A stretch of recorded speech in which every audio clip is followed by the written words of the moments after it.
Ibu kabarnya hari ini? Alhamdulillah semangat. Hari Senin harus semangat. Iya. Betul. Maaf Ibu mengganggu waktunya. Iya. Di sini saya mau izin, Iya. ingin mewawancarai Ibu mengenai tugas guru penggerak. Nah, itu dimana saya diminta untuk mewawancarai 3 kepala sekolah mengenai kasus-kasus atau cara mengidentifikasi kasus yang ada di sekolah. Kasus yang banyak nih di sekolah. Untuk selanjutnya ada Iya. beberapa pertanyaan mungkin Bu yang akan Ibu jawab nantinya. Untuk yang pertama, saya ingin tanya, apakah selama ini Ibu pernah menemui kasus-kasus selama menjadi guru ataupun kepala sekolah, Bu? Kasus ya Pak? Pasti banyak. Kasus jadi guru waktu berarti ada di kelas itu banyak saya temui dari berbagai masalah ekonomi, mungkin sosial, terus masalah anak, jadi dampaknya ke anak banyak. Kalau untuk sekolah apalagi. Jadi kita sekolah itu ya tadinya jadi guru itu lingkup hanya satu kelas saja, tapi untuk sekolah lebih kompleks lagi gitu Pak. Jadi selama ini Ibu sudah sering ya Bu ya menemui banyak kasus. Sudah sering, pasti ada kasus nih di sekolah manapun pasti ada kasus. Untuk pertanyaan yang kedua Bu, selama ini bagaimana sih Ibu dapat mengidentifikasi kasus-kasus yang merupakan dilema etika atau rujukan moral? Contoh nih, kalau di kelas itu saya sudah banyak menemui kasus di kelas saya sendiri, apalagi sekarang di sekolah. Di sekolah itu lebih kompleks lagi, lebih kompleksnya itu kita harus menaungi dari kelas 1 sampai kelas 6. Kayak yang terakhir itu ada kelas 6 tuh yang memang anaknya itu tadinya berangkat terus, tapi karena gurunya cuti terus diganti sama guru yang lain. Guru lain ini itu agak galak, jadinya anak itu takut. Selama 3 bulan itu diganti guru infal, anak itu takut, jadinya tidak berangkat sekolah. Jadi udah berangkat sekolah gitu, kayak guru kelas itu lapor ke saya, Bu ini gimana ya Bu, anak kok tidak masuk sekolah, udah kelas 6. Nah itu salah satu suatu masalah yang benar-benar kalau udah berapa bulan tidak masuk itu seharusnya dikeluarkan kan. Tetapi karena ya kita punya rasa anak ini juga punya hak untuk mendapatkan pendidikan, jadi kita harus benar-benar mengambil keputusan yang tepat nih. Tidak ada yang dirugikan, tidak ada yang setidaknya itu anak juga bisa mendapatkan haknya. Tetapi walaupun anak itu tidak masuk, konsekuensinya apa, kita juga harus menyampaikan ke orang tua juga. Itu salah satunya. Jadi begitu ya Bu, cara mengidentifikasi itu berarti Ibu harus melihat terlebih dahulu ya Bu, kasusnya seperti apa, lalu latar belakangnya, siapa saja yang terlibat. Untuk pertanyaan yang ketiga, selama ini bagaimana sih Ibu menjalankan pengambilan keputusan di sekolah, terutama untuk kasus-kasus di mana ada 2 kepentingan yang sama-sama benar atau sama-sama mengandung nilai kebajikan Bu? Itu seperti apa Bu? Ada lagi juga ya, ini seumpamanya ada masalah yang di sisi lain itu benar semuanya ya. Kita juga harus mengambil keputusan yang tepat.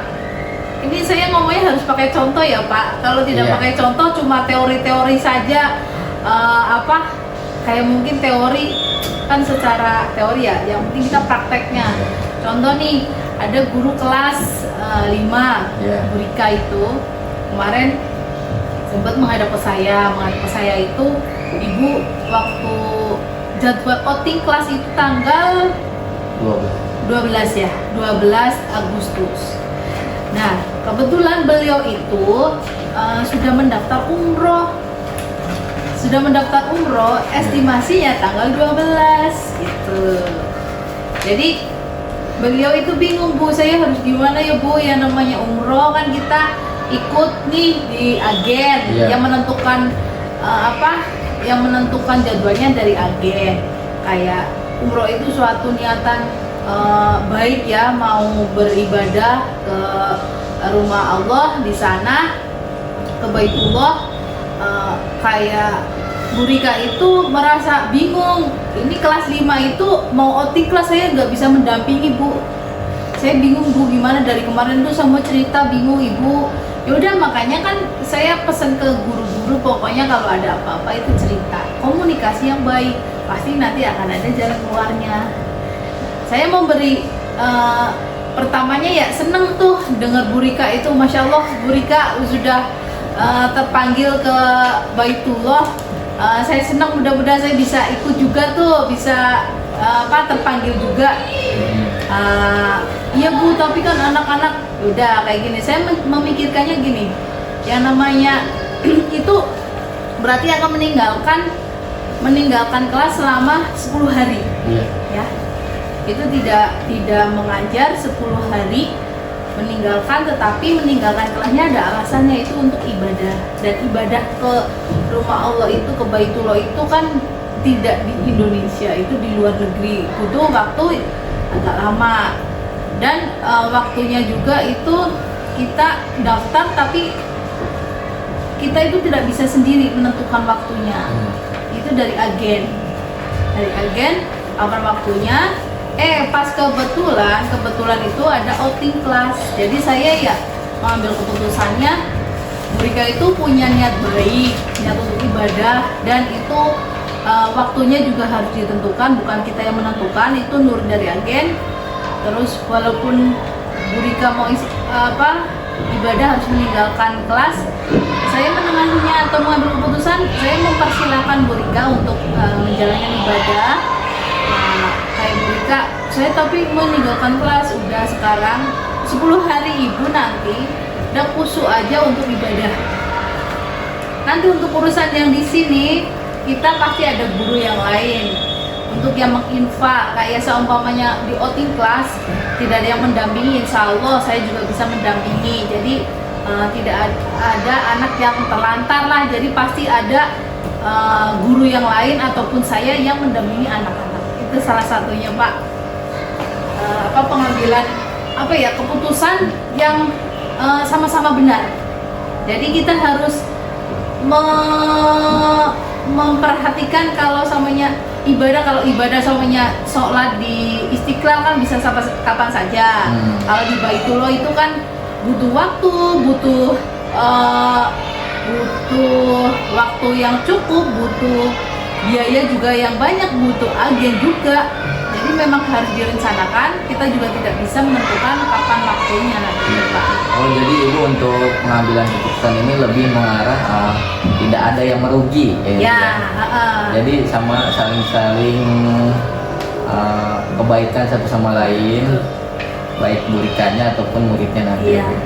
Untuk pertanyaan yang ketiga, langkah-langkah atau prosedur seperti apa sih, Bu, yang biasa Ibu lakukan selama ini untuk mengatasi dilema etika atau pendidikan moral mengenai kasus yang lain? Kalau untuk langkah-langkahnya, pertamanya itu saya juga harus memikirkan ini kepentingan. Yang pertama itu kepentingan anak, kepentingan anak, kepentingan kedinasan itu udah pasti dipikirkan terlebih dahulu. Tetapi setelah itu kita juga harus memikirkan tidak hanya di kedinasan saja. Kayak yang namanya orang pasti kan punya punya kepentingan, punya kebutuhan. Nah, itu juga dipertimbangkan juga. Intinya kita harus mementingkan kepentingan anak, terus kepentingan kedinasan. Nanti untuk kepentingan pribadi bisa setelah kepentingan anak dan kepentingan kedinasan. Contoh ya, kalau saya itu kadang kalau udah janji sama anak hari Sabtu mau ada acara ini, tapi ternyata dadakan kayak ada kegiatan di sekolah, ya harus diutamakan kegiatan sekolah dulu. Kita memberi pengertian kepada anak nanti dulu ya, mungkin bisa hari Minggu nanti acaranya sama ibu, tapi untuk hari Sabtu tetap untuk sekolah dulu. Jadi gitu Pak, kita juga harus yang pertama itu mementingkan kepentingan sekolah dulu. Kalau sudah kepentingan sekolah, kita juga memberi pengertian kepada keluarga, kepada anak. Kalau memang ibu sekarang sudah kegiatannya banyak, harus bisa bagi waktu, ngasih pengertian biar anak juga tidaknya tidak kecewa gitu Pak dengan keputusan yang saya ambil. Untuk selanjutnya pertanyaan yang keempat, kiranya hal-hal apa saja yang selama ini Ibu anggap efektif dalam pengambilan keputusan pada kasus-kasus dilema etika? Kasus-kasus dilema etika ya. Kalau kasus-kasus dilema etika itu kita juga kembali lagi kalau kita itu adalah makhluk sosial. Makhluk sosial itu kita butuh orang lain, kita butuh interaksi. Jadi apapun kepentingan di sekolah itu memang harus dikedepankan. Tetapi kita juga melihat nih, kita juga orang bersosial. Kalaupun contoh nih, kalau saya tidak bisa datang, nanti pasti ada orang yang lain kayak wakilnya gitu kan, saya bisa. Contoh waktu saya di perjalanan pulang di kereta itu belum sampai ternyata ada undangan dari dinas.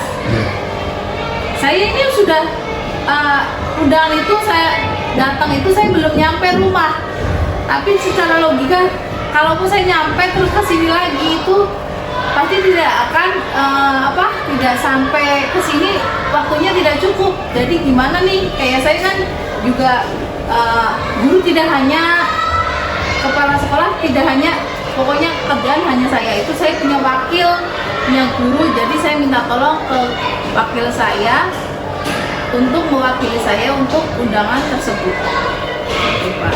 Jadi intinya kita harus pintar-pintar mencari, apalagi di Jakarta nih selalu informasi dadakan. Kita harus sigap tuh, jangan kagetan, harus kalau ada itu berpikir jernih dulu. Gimana nih yang namanya acara dadakan pasti butuh kalau Sabtu Minggu, terutama nih Sabtu Minggu kita kan kadang udah punya rencana dengan keluarga, ternyata tiba-tiba ada undangan atau gimana, kita harus berpikir jernih dulu, tarik nafas, gimana ya, jangan langsung mengambil keputusan yang gerusak-gerusuk. Kita harus berpikir jernih dulu, walaupun tadinya juga aduh gimana ini ya, tapi nanti dulu gimana ini yang manggil PJ Gubernur lagi PJ Gubernur, berpikir yang tenang, dan alhamdulillah pasti ada cara untuk yang terbaik. Untuk pertanyaan selanjutnya Bu, Ya. yang keenam, hal apa saja yang selama ini merupakan tantangan dalam pengambilan keputusan pada kasus-kasus dilema etika? Tantangan ya? dalam pengambilan keputusan. Tantangannya itu banyak sekali, terutama kita menghadapi kayak saya nih Pak, saya kan termasuknya di sini ya bukan paling muda, juga bukan paling tua. Di sini tuh ada yang lebih umurnya itu lebih senior dari saya atau lebih tua dari saya. Itu kadang-kadang gimana ya, kayak ada yang sering sakit tuh, guru yang sering sakit, kayak gimana ya Bu, saya izin setiap minggunya itu harus ada yang izinnya itu Pak. Gimana ya, yang namanya orang sudah itu memang orang itu punya riwayat penyakit, sering izin, kayak gimana, kayak kita juga beliau itu sakit kita nggak beri izin, gimana, kayaknya kok nggak manusiawi gitu banget ya. Tapi saya memberi ininya ya Pak, saya doakan semoga Bapak itu sehat terus. Setidaknya kayak saya kan atasannya Bapak, kalau di sekolah kita juga harus punya tanggung jawab nih ke anak-anak. Anak-anak itu kalau olahraga sering kosong, anak-anak sering protes. Pelajaran yang paling ditunggu-tunggu kan olahraga tuh. Anak-anak setiap minggunya itu menunggu pelajaran yang mereka paling tunggu-tunggu itu olahraga. Soalnya bisa bereksplorasi di lapangan itu. Kayak saya juga memberi izin dan memotivasi kepada guru tersebut, mudah-mudahan sehat ya Pak. Kalaupun sakit, Bapak bisalah samanya di sini, cuma itu aja ngeliatin anak tuh. Yang penting datang. Anak-anak udah ada gurunya tuh udah seneng. Anak-anak udah disuruh di lapangan tuh udah seneng. Yang penting ada Bapak. Kalau seumpamanya 1 bulan tidak olahraga, anak-anak protes Pak. Sekarang pinter-pinter, udah berani protes, udah berani ngomong ke orang tua juga.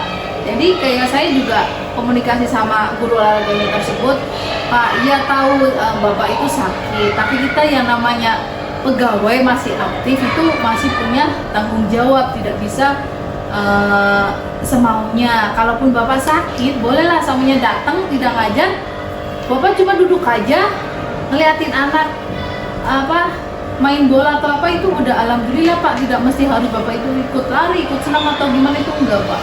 Iya Bu, insya Allah diusahakan. Alhamdulillah sekarang kayak yang tadinya 1 minggu itu berangkat cuma 2 kali, tapi ya sekarang alhamdulillah udah ada 3 kali, 4 kali, udah full ya. Itu setidaknya suatu peningkatan lah. Tidak mesti harus setiap hari masuk terus itu, tidak ya. Yang namanya udah sakit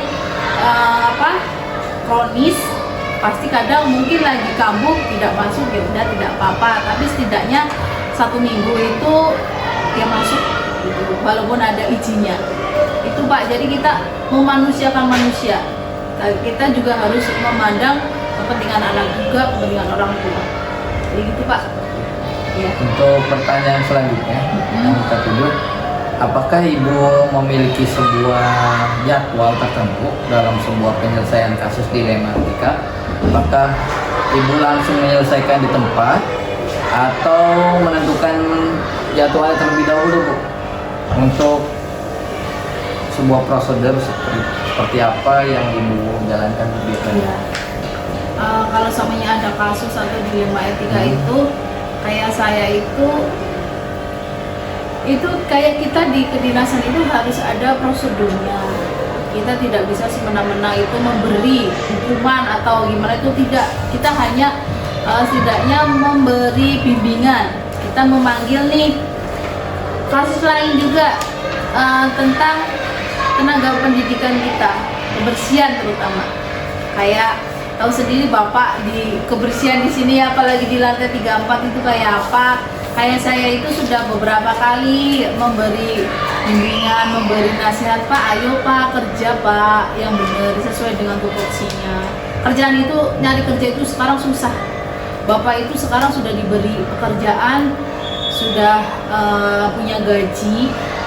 Bapak itu melihat orang-orang yang di sana di luar itu banyak yang tidak bisa mencari pekerjaan, tidak dapat pekerjaan.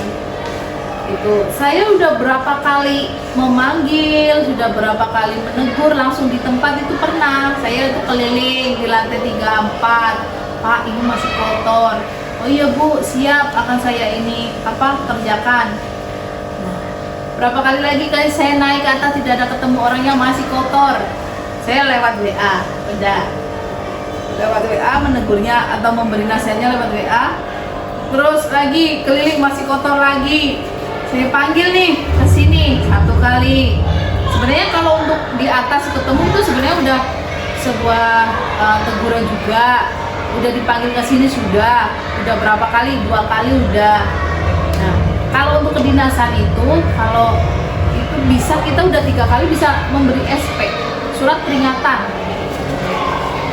Tapi saya terhadap pegawai ini itu definitifnya kan bukan di sini. Jadi saya sebenarnya tidak berhak untuk memberi SP itu. Yang berhak itu kepala sekolah yang definitifnya. Jadi saya setidaknya memberi bimbingan nasihat udah beberapa kali tidak ini ya, saya berarti harus turun tangan ikut membantunya, membantu membersihkan atau menyiram tanaman biar tidak mati. Alhamdulillah sekarang tanamannya udah ada daunnya dikit Pak. Itu tadinya ya Allah tidak ada daunnya, ini gimana, ini udah mau mati. Saya pertamanya hanya melihat saya ini gimana nih. Oh, melihat itu biar tahu nih cara kerja orang ini gimana. Karena kalau udah diberitahu, udah diberi nasihat kayak gitu aja, saya juga udah lapor ke kepala sekolah definitifnya. Silakan nanti yang akan memberi SP atau untuk diperpanjang atau tidak itu kepala sekolah definitifnya. Kayak saya tuh hanya memberi laporan saja kinerjanya setiap hari di sini gimana. Oh, jadi begitu ya Bu ya. Kalau dalam menyelesaikan sebuah kasus atau permasalahan di sekolah itu lakukan sebuah prosedur ya Bu ya. Prosedur, harus prosedur, tidak langsung sekarang melakukan kesalahan langsung diomelin atau langsung diomelin yang macam-macam, enggak, harus. Untuk selanjutnya pertanyaan yang ke-8 Ya. Adakah faktor yang selama ini mempermudah atau membantu ibu dalam pengambilan keputusan dalam kasus-kasus dilema? Oh pasti ada Pak. Faktor yang saya ini, kita adalah manusia. Ya. Satu, kita adalah manusia, itu manusia sosial, tidak bisa hidup sendiri. Satu. Terus yang kedua itu jangan mempersulit orang. Dalam mempersulit orang, ya suatu masalah pasti akan ada jalan keluarnya. Gimana caranya? Pasti akan ada jalan keluarnya. Setidaknya kita tidak merugikan orang lain lah, walaupun orang lain itu yang salah. Orang itu pasti punya salah. Kita juga harus memberi kesempatan juga kepada orang itu untuk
atas waktunya. Mohon maaf apabila pertanyaan saya menyinggung perasaan Ibu. Nggak apa-apa Pak, ini jadi saya bisa sharing ini Pak Yoga biar kita bisa sharing. Oh ternyata masalah di sekolah itu lebih kompleks ya, kalau di Iya. kelas itu mungkin ya anak nggak masuk, kalau untuk masalah saya sebagai kepala sekolah itu lebih kompleks, dan mudah-mudahan dengan pembicaraan tadi bisa buat pembelajaran buat Pak Yoga nanti gimana cara pengambilan keputusan di kelas gitu ya Pak. Maaf juga mungkin jawaban saya kurang memuaskan bagi Pak Yoga. Ya itu adalah suatu keputusan saya, dari saya itu mengambil keputusan ya gitu, kayak rasa harus memanusiakan manusia, juga melihat peraturan. Terima kasih Ibu sebelumnya. Sama-sama Pak Yoga, semoga Ya. sukses ya, JDP-nya lancar sampai selesai. Assalamualaikum Ibu. Salam. Assalamualaikum Ibu. Waalaikumsalam warahmatullahi wabarakatuh. Maaf belum salam sama Ibu.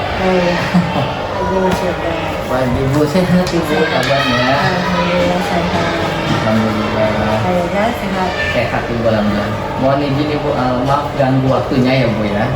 Di sini saya punya tugas dari program CGP saya. Saya sudah masuk ke modul 3.1. Alhamdulillah. Bu, mengenai pengambilan keputusan. Di sini saya diminta untuk mewawancarai 3 kepala sekolah mengenai pengambilan keputusan yang selama ini dijalankan, yang dimana nilai-nilai kebajikan saling bersinggungan Bu. Ada 9 pertanyaan yang nanti akan saya tanyakan kepada Ibu. Mohon izin waktunya Bu ya. Maaf mengganggu. Untuk pertanyaan yang pertama, sekiranya apakah selama ini Ibu pernah menemui kasus-kasus selama Ibu menjadi guru ataupun menjabat jadi kepala sekolah? Ya. Dan pasti kalau setiap masalah pasti ada ya Mas Ya. ya. Apalagi waktu saya menjadi seorang guru itu kan masalah yang dihadapi adalah berkaitan dengan siswa-siswi yang ada di kelas. Masalah dengan rekan kerja, masalah dengan pimpinan juga ya. Tapi masalah-masalah tersebut kan memang harus diatasi dengan kepala dingin. Masalah-masalah tersebut harus diatasi dengan diskusi gitu ya.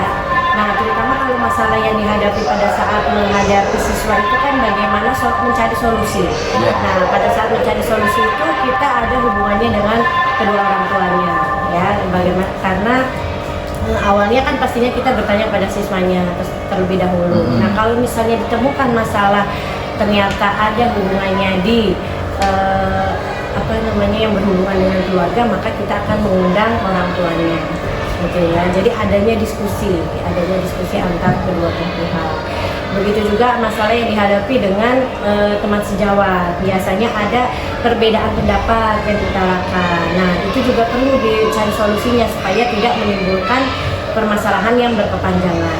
Jadi selama ini Ibu sering sekali ya Bu ya menemui banyak kasus selama di sekolah. Untuk pertanyaan yang kedua, dari sekian banyak kasus itu, bagaimana sih Ibu dapat mengidentifikasi kasus-kasus tersebut merupakan dilema etika atau bujukan moral Bu?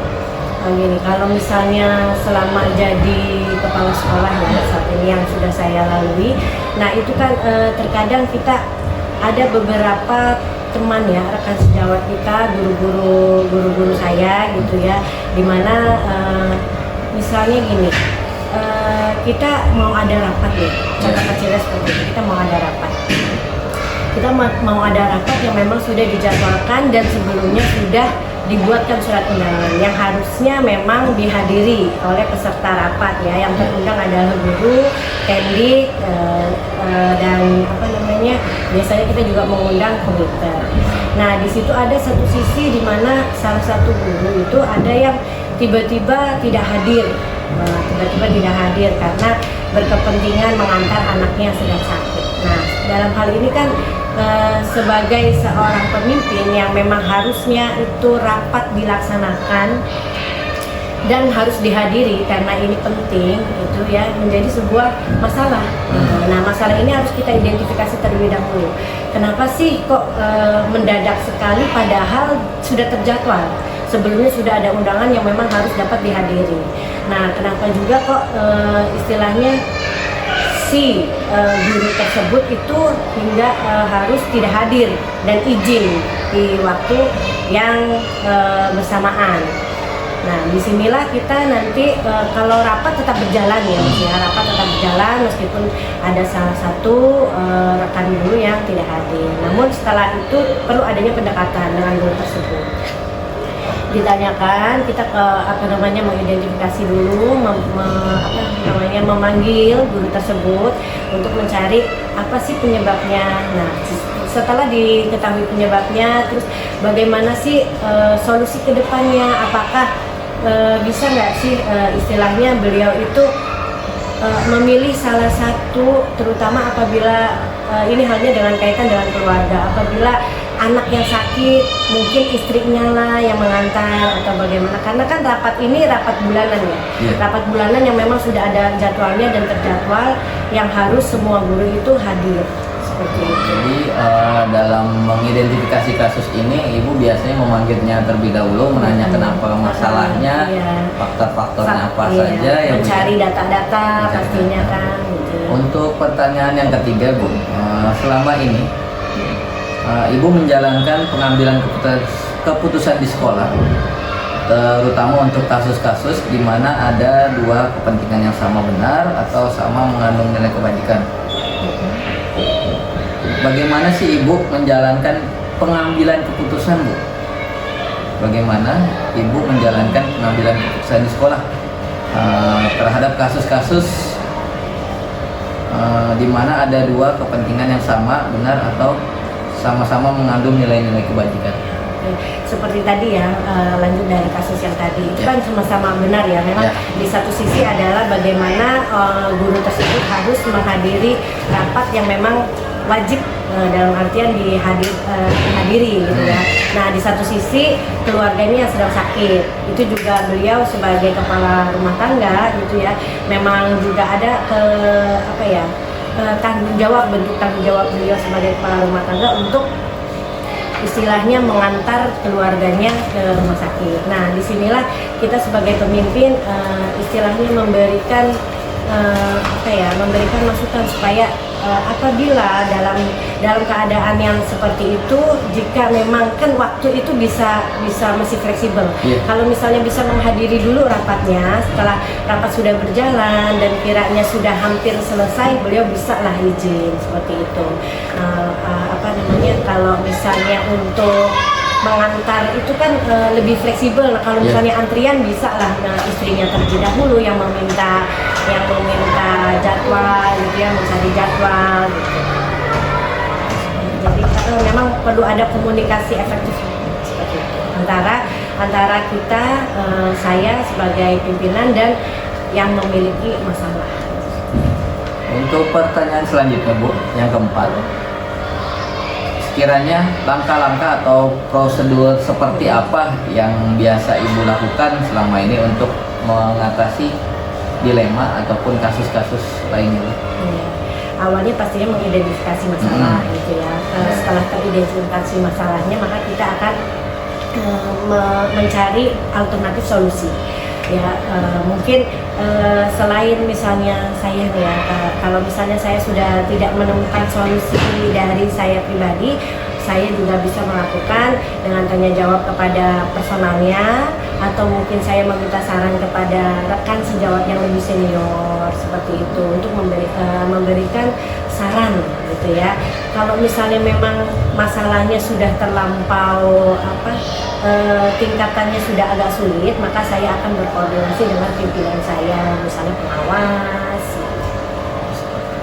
Untuk pertanyaan selanjutnya, yang kelima, hal apa saja yang selama ini Ibu anggap efektif dalam pengambilan keputusan pada kasus-kasus yang sudah pernah Ibu alami? Oke, kalau yang paling efektif adalah ini apa namanya diskusi antar personal, itu yang paling efektif. Karena di sana kita proses diskusinya juga seperti coaching ya, ibaratnya seperti itu. Apa sih yang dihadapi oleh si apa namanya personal, istilahnya orang yang melakukan kekeliruan tersebut. Nah, kita adakan coaching dulu nih. Nah, setelah kita ketahui, barulah kita membuat kebijakan atau solusi yang tidak tidak merugikan salah satu, seperti itu. Jadi dua-duanya sama-sama enak supaya kerjanya kita juga jadi nyaman. Untuk pertanyaan yang keenam, sekiranya hal apa saja yang selama ini merupakan tantangan dalam pengambilan keputusan pada kasus-kasus yang Ibu sudah pernah alami? Tantangannya gimana? Oke, tantangannya banyak sih ya Mas ya, terutama saya selaku pimpinan di sini usia masih muda. Ya. Mungkin dilihat dari pengalaman di dunia pendidikan ini, saya juga masih terbilang awal gitu ya, karena kebetulan guru-guru di sekolah saya itu banyak juga yang senior. Nah, disinilah perlunya ada pendekatan personal ya, pendekatan personal. Istilahnya kita juga walaupun sebagai pimpinan, kita juga harus istilahnya masih menggunakan sopan santun, walaupun kita sebagai seorang pemimpin tidak ada arogansi seperti itu ya. Terus selain itu kita juga terhadap yang lebih bawah itu istilahnya usia, mungkin dari usianya lebih muda, terus dari pengalaman kerjanya lebih muda, itu kita juga harus bisa mengayomi. Kita harus bisa sama-sama memberikan motivasi kepada mereka. Pada yang tua kita harus bisa menghormati, kepada yang muda kita juga harus bisa memotivasi, seperti itu. Untuk pertanyaan selanjutnya, Ibu, apakah Ibu memiliki sebuah jadwal tertentu apabila dalam sebuah penyelesaian kasus yang Ibu sudah pernah alami? Apakah Ibu langsung menyelesaikan di tempat atau memiliki sebuah jadwal dalam penyelesaiannya? Oke. Setiap masalah itu kan juga tingkatannya berbeda-beda. Iya. Ada satu masalah yang memang kita bisa selesaikan di satu waktu tersebut. Ada juga yang masalah harus kita identifikasi kebenarannya, ya kan? Ada juga masalah yang harus kita identifikasi apa penyebabnya, seperti itu. Maka memang ada jadwal-jadwal juga tertentu. Contoh kasus ya, kalau misalnya kita dalam perdebatan, dalam sebuah rapat, kadang ada perdebatan, itu juga sebuah masalah. Nah, masalah dalam perdebatan itu ada istilah beda pendapat, itu bisa kita selesaikan di saat istilahnya rapat tersebut. Namun jika misalnya ada suatu kasus yang ibaratnya seperti kedisiplinan ya, biasanya kan ada yang beberapa yang indisipliner, sering terlambat dan lain sebagainya. Nah, itu kita perlu mengumpulkan data-data dulu, terus kita cari tahu penyebabnya kenapa sering terlambat gitu ya. Terus kita juga berkomunikasi. Nah, itu kita perlu jadwalkan kapan kita menjadwalkan untuk bertemu, untuk melakukan proses coaching gitu ya, supaya kita sama-sama menemukan jalan keluar yang tidak merugikan satu sama lain. Untuk pertanyaan selanjutnya, sekiranya adakah seseorang atau faktor apa yang selama ini mempermudah atau membantu Ibu dalam pengambilan keputusan dalam kasus-kasus yang sudah pernah Ibu alami? Kalau seseorang khusus tidak ada, namun memang ada beberapa rekan guru ya, bukan masalah dikatakan senior atau tidak, tetapi beliau memang yang saya percayai, ibaratnya untuk kita saling sharing ya, untuk saya mencari informasi, karena kebetulan saya di sini kan baru, jadi saya harus mencari juga orang yang lama di sini dan memang bisa diajak untuk memberikan masukan-masukan positif, karena ada beberapa juga kan kita harus sharing harus disaring juga ya, difilter informasi-informasi, takutnya itu menimbulkan negatif, aura-aura negatif. Jadi maka dari itu memang ada orang-orang yang memang saya percayai untuk saya tanyai, untuk saya ajak sharing seperti itu dalam menyelesaikan suatu masalah. Namun tidak melulu juga, kadang kan ibaratnya gini, masalah A bisa saya atasi tanpa harus berdiskusi dengan yang lain. Tapi di masalah B mungkin saya harus melibatkan seseorang untuk ditanyai atau diminta sarannya dalam menyelesaikan suatu masalah tersebut. Untuk pertanyaan yang terakhir Ibu, dari semua hal yang telah Ibu sampaikan ke saya, pembelajaran apa yang Ibu petik Bu dari pengalaman Ibu, terutama dalam pengambilan keputusan itu dari setiap masalah? Ya, yang apa namanya istilahnya yang dapat diambil ya manfaatnya dari semua masalah tersebut adalah kita sebagai manusia itu istilahnya tadi ya harus memanusiakan manusia yang lain. Maka dari itu pentingnya komunikasi efektif yang harus dilakukan antar personal saya dengan rekan guru maupun saya nanti dengan komite atau warga sekolah yang lain jika menemukan suatu masalah. Jadi bukan masalah itu diselesaikan dengan maunya saya, tetapi diselesaikan dengan berkomunikasi terlebih dahulu. Sekali lagi saya ucapkan terima kasih Ibu atas waktunya. Ya, sama-sama. Maaf Ibu sudah merepotkan Ibu. Ya. Mohon maaf apabila ada pertanyaan yang melukai hati Ibu atau salah kata dalam Ya, membuat pertanyaan tadi. Ya. Jadi intinya saya juga memberikan apa yang Pak Yoga tanyakan ke saya itu berdasarkan apa yang sudah saya alami saat ini. Jika ada kekurangan maka itu datangnya dari saya, namun kalau ada kelebihan itu dari Allah. Semoga lancar, sukses CGP-nya. Ya, masih ada beberapa modul ya. Iya. Ya, semoga lancar, sukses. Nanti apa yang dicita-citakan tercapai. Terima kasih Bu. Iya. Juju. Selamat Pak Yoga. Selamat pagi Bu Juju. Pagi. Gimana nih apa nih Pak Yoga? Bagaimana kabarnya Bu Juju? Alhamdulillah baik Pak Yoga. Pak Yoga sendiri bagaimana kabarnya? Alhamdulillah baik Bu. Maaf ya Bu, mengganggu waktunya. Iya nggak apa-apa. Jadi di sini saya memiliki tugas CGP untuk modul 3.1 mengenai kasus. Jadi saya diminta untuk mewawancarai kepala sekolah ataupun guru senior. Nanti ada beberapa pertanyaan yang saya akan ajukan ke Ibu Juju. Mohon waktunya ya Bu ya. Iya nggak apa-apa. Tapi mohon maaf ini Pak Yoga ya, saya pakai baju senang karena kemarin tadi pagi itu senang bersama dulu sama anak-anak ya. Ya, betul. Untuk pertanyaan yang pertama yang akan saya tanyakan, apakah selama ini Ibu pernah menemui kasus selama Ibu menjadi guru ataupun sampai sekarang sudah diangkat menjadi kepala sekolah? Oke baik. Kalau untuk kasus itu identik dengan masalah ya Pak Yoga ya, di mana setiap manusia itu pasti punya masalah, jelas pasti punya masalah. Kalau berbicara dengan di sekolah di sekolah itu sendiri pasti jelas banyak masalah yang saya alamin gitu kan, bukan hanya dari faktor anak-anak, dari rekan kerja pun pasti ada.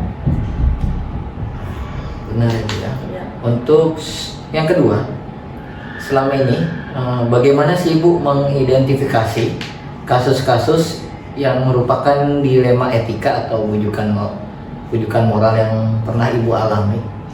Baik, kalau misalkan saya menghadapi kasus dilema etika itu artinya sama-sama baik ya Pak Yoga ya, dimana saya itu akan membandingkan dua kasus tersebut itu dari skala prioritas ya Pak Yoga yang dimana kalau misalkan memang kebaikannya itu akan lebih banyak, maka saya akan memilih atau memutuskan kebaikan yang akan lebih banyak kebaikannya dibanding kasus yang satunya, seperti itu.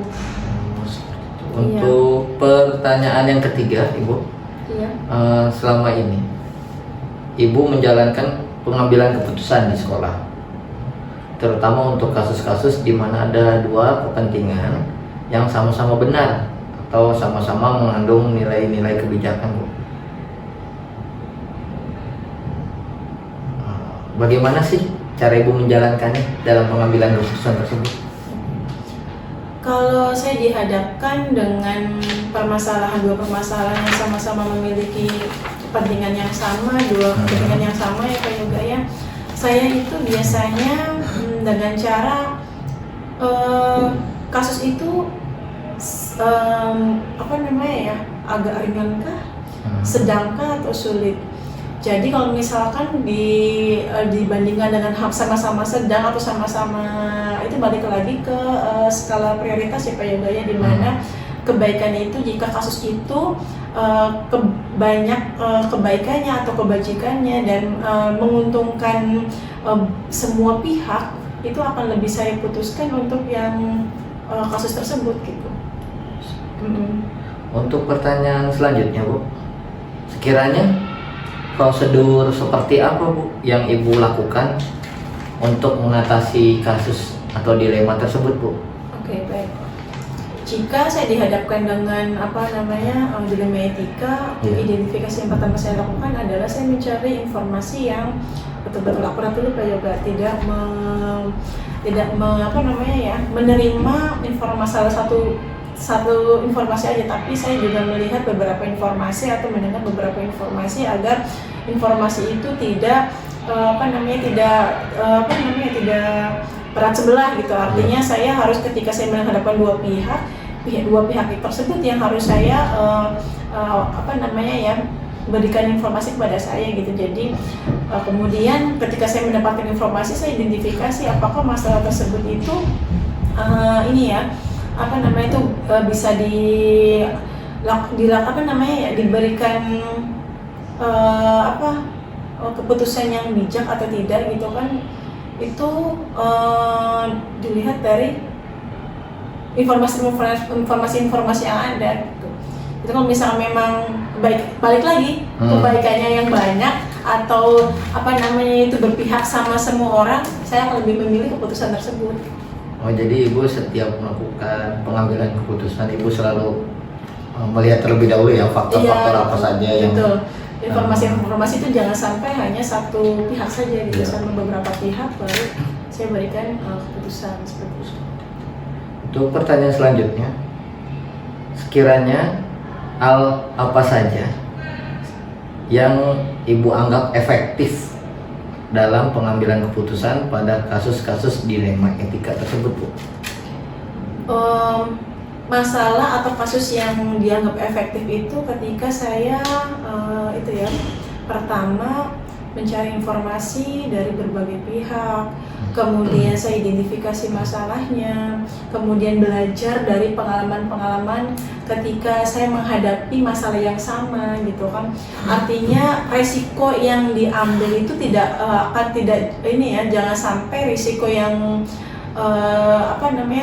resiko yang diambil itu lebih salah gitu, karena kan saya sudah belajar dari pengalaman-pengalaman sebelumnya gitu.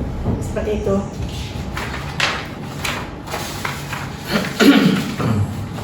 Untuk selanjutnya Bu, yang ingin saya tanyakan ini, hal apa saja selama ini merupakan tantangan dalam pengambilan keputusan pada kasus-kasus yang pernah Ibu lalui? Kira-kira apa itu tantangannya? Iya, tantangannya seperti ini ya. Jadi ada yang ada yang harus dikorbankan, seperti itu ya tantangannya. Jadi ada yang ketika kita mengambil keputusan itu ada risiko yang diambil gitu kan Pak Yoga ya, pasti ya. Setiap masalah itu risiko terhadap diri sendiri ataupun terhadap orang lain itu pasti ada, ya kan Pak Yoga. Jadi ada orang yang menjadi korban atau yang dikorbankan gitu kan. Tapi bagaimana kita menghadapi kasus tersebut sehingga kasus tersebut jangan sampai pokoknya kita meminimalisir resiko-resiko seperti itu gitu. Jadi ya begitu. Jadi biar kita juga komunikasi dengan pihak-pihak yang mempunyai kasus itu harus mampu gitu. Untuk pertanyaan selanjutnya Bu, apakah Ibu memiliki sebuah jadwal tertentu dalam penyelesaian kasus? Apakah langsung menyelesaikan di tempat atau mengatur jadwalnya untuk menyelesaikan kasus tersebut? Atau prosedur seperti apa yang Ibu pernah lakukan Bu dalam penyelesaian kasus? kasus itu kan banyak ya Pak Yoga ya. Iya. Jadi ketika memang harus diputuskan segera, jika memang harus diputuskan segera, maka harus segera ditepat. Namun ketika dibilang ada kan prosedurnya jelas ada. Ketika misalkan nih ada beberapa kasus yang misalkan nih potong rambut nih anak-anak nih kan, kita harus punya jadwal khusus ya, jadwal khusus per minggu kita lihat permasalahannya apa, kemudian kita lakukan pembinaan. Kemudian ada juga mungkin namanya kasus itu kan nggak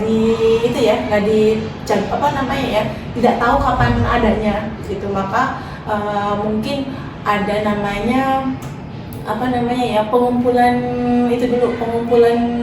kasus-kasus yang ada dulu gitu. Ketika ada guru-guru yang punya kasus, kita kelompokkan dulu kasus-kasus yang misalkan sama gitu, kemudian bisa dijadwalkan 1 bulan sekali kita melakukan pembinaan terhadap yang pemilik kasus tersebut gitu Pak Yoga. Mungkin itu sih Pak Yoga yang biasa saya kasih informasi.